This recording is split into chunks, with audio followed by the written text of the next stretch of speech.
സദസ്സിന് വന്ദനം. എനിക്കിവിടെ സംസാരിക്കാൻ കിട്ടിയ വിഷയം വായനയുടെ മഹത്വം എന്നാണ്. ലോകത്തിന്റെ വെളിച്ചമാണ് വായന എന്ന് പറഞ്ഞത് മഹാത്മാഗാന്ധിയാണ്. നാം മഹാന്മാരിലേക്ക് നോക്കിയാൽ അവരുടെ ജീവിത വിജയത്തിന് കാരണം പുസ്തകങ്ങളാണ് എന്ന് നമുക്ക് മനസ്സിലാക്കാൻ കഴിയും. രാമേശ്വരത്തിലെ ചെറിയ കുടിലിൽ പിറന്നു വളർന്ന APJ Abdul Kalam Indian president ആവാൻ കാരണം പുസ്തകങ്ങളാണ്. തെരുവ് വിളക്കിന് മുന്നിലിരുന്നു പഠിച്ച എബ്രഹാം ലിങ്കണിനെ അമേരിക്കൻ പ്രസിഡന്റ് ആക്കി മാറ്റിയെടുത്തത്. ആദിവാസി വിഭാഗത്തിൽപ്പെട്ട ശ്രീധന്യയെ IAS ആക്കി മാറ്റിയെടുത്തതും പുസ്തകങ്ങളാണ്. എടവണ്ണപ്പാറയിലെ അനാഥ മന്ദിരത്തിലിരുന്നു പഠിച്ച ഷിഹാബ് ഇന്ന് നാഗാലാൻഡിലെ കലക്ടറാണ്.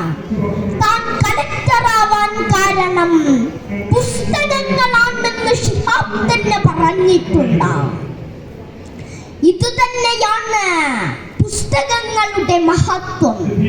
സാധാരണക്കാരായ മനുഷ്യരെ പ്രസിദ്ധരാക്കുകയും അറിവ് കൂട്ടാൻ സഹായിക്കുകയും ചിന്തിക്കാൻ പ്രേരിപ്പിക്കുന്നതും പുസ്തകങ്ങളാണെന്ന് എല്ലാവർക്കും അറിയുന്ന ഒരു രഹസ്യമാണ്.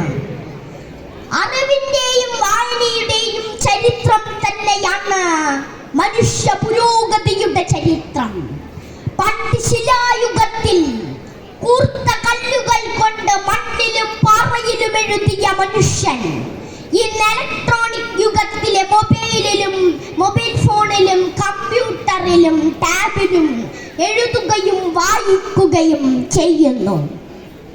നാം രാവിലെ ഉണരുന്നതും രാത്രി ഉറങ്ങുന്നതും വരെ ചെയ്യുന്നത് ഒരു വാട്സപ്പ് മെസ്സേജ് എങ്കിലും വായിച്ചുകൊണ്ടാണ്. അതോടെ നമ്മൾ വായിച്ചുണരുകയും വായിച്ചുറങ്ങുന്നതുമായി മനുഷ്യൻ പരിണമിച്ചിരിക്കുന്നു. വ്യക്തികളെ മാത്രമല്ല പുസ്തകങ്ങൾ മാറ്റിമറിച്ചത്.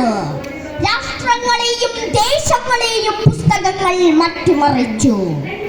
പണ്ട് ദൈവത്തിന്റെ സ്വന്തം നാട് എന്നറിയപ്പെടുന്ന നമ്മുടെ കേരളത്തിൽ സ്വാമി വിവേകാനന്ദൻ വന്നപ്പോൾ അദ്ദേഹം കേരളത്തെ വിശേഷിപ്പിച്ചത് ഭ്രാന്താലയമെന്നാണ്.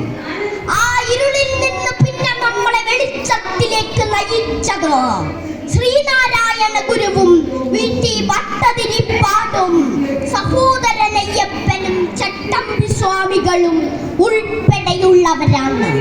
അവരൊക്കെ പ്രഭാഷണങ്ങൾ മാത്രമല്ല നടത്തിയത്, എത്രയോ പുസ്തകങ്ങൾ രചിച്ചു. ആ പുസ്തകങ്ങളൊക്കെ വായിച്ചിട്ടാണ് നാം ഇന്ന് ആധുനിക മനുഷ്യരായതെന്ന് നാം മറന്നു പോകരുത്. പുസ്തകങ്ങളെ കൈയൊഴിഞ്ഞാൽ പിന്നെ നമ്മളില്ല.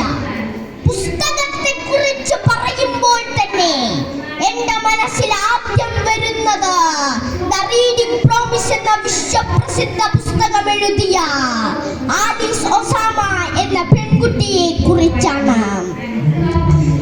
ആലീസ് ഒസാമയുടെ അച്ഛൻ ഒരു സ്കൂൾ ലൈബ്രറിയൻ ആയിരുന്നു. അദ്ദേഹം ഒരു ദിവസം എന്തോ കളി എന്ന നിലയിൽ തുടങ്ങിയതാണ് വായന. ആദ്യ ദിവസം ആലീസ് ഒസാമയ്ക്ക് ഒരു പുസ്തകം വായിച്ചു കൊടുത്തപ്പോൾ ആലീസ് ഒസാമ പറഞ്ഞു, നമുക്കിതുപോലെ 100 ദിവസം വായിച്ചാലോ എന്ന്. അപ്പോൾ അച്ഛൻ പറഞ്ഞു, നമുക്കിതുപോലെ 100 ദിവസം വായിക്കാമെന്ന്. അങ്ങനെ ആ കളി 100 ദിവസം തുടർന്നു. ആ ദിവസങ്ങളിൽ അവർ ഷേക്സ്പിയറിന്റെ കൃതികളിലൂടെയും ബെർണാഡ് ഷായുടെ കൃതികളിലൂടെയും ടോൾസ്റ്റോയുടെ കൃതികളിലൂടെയും ചാൾസ് ഡിക്കൻസിന്റെ കൃതികളിലൂടെയും ലൂയിസ് കരോളിന്റെ കൃതികളിലൂടെയും കടന്നുപോയി. 100 ദിവസം അവർ വായിച്ചപ്പോൾ ആ പുസ്തകങ്ങളെല്ലാം കൂടി അവർക്കൊരു വലിയ ആനന്ദം നൽകി. പിന്നെ ആ ആനന്ദമില്ലാതെ അവർക്ക് ജീവിക്കവയ്യ എന്നായി. അങ്ങനെ 3218 ദിവസങ്ങൾ അവർ വായിച്ചു. അതായത് 9 കൊല്ലക്കാലം ലോകത്തെ അത്ഭുതപ്പെടുത്തിയ വായന.